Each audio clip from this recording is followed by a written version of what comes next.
Welcome back and thank you for staying with Checkpoint. Let's continue informing you.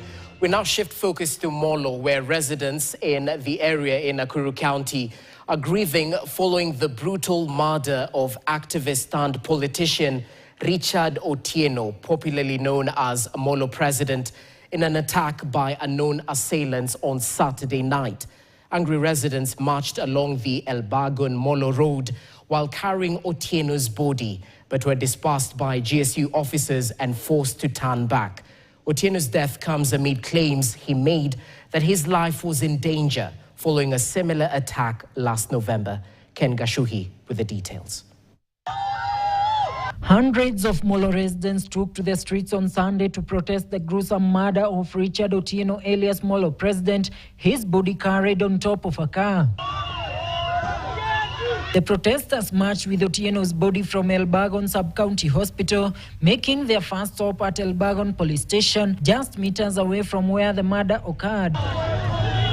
They proceeded towards Molo Town, where they intended to have the body preserved at a private morgue, but were repulsed by GSU officers deployed in numbers, following fears that the protesters were destined to area MP Kuria Kimani's home. Akapigia bibi yake, nifungulie gate, I'm coming. Very short distance, kama 20 meters.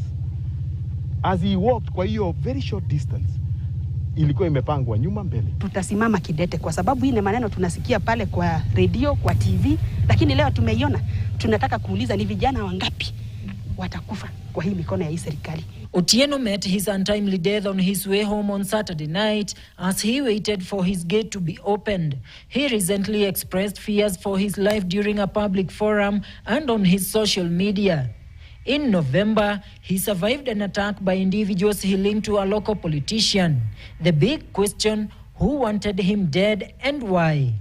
Mimi nilikuwa napigania vile Gen Z na Kenya itasonga mbele.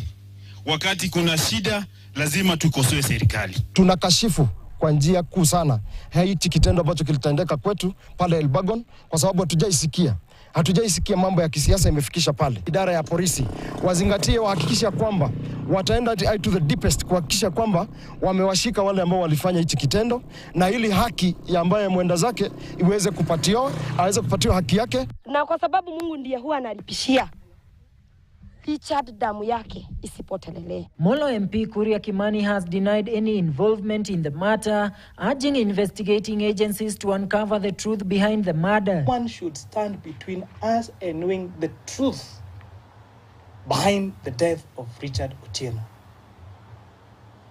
And there should be investigations, including how a body was forcibly taken from a hospital a few meters from a police station. There should be investigations as to what may have been the intentions of mutilating the body, maybe to hide evidence of what may have happened. During the protests, Standard Group journalists Daniel Chege and Peter Kimani were assaulted by GSU officers, actions that have been condemned by the Nakuru Journalists Association. We were in a vehicle covering, wakakuja wakaona badge tumevaa, wakaanza kutugonga na their sticks.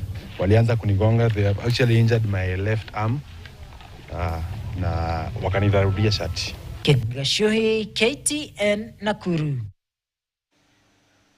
Well, we hope the perpetrators are apprehended following thorough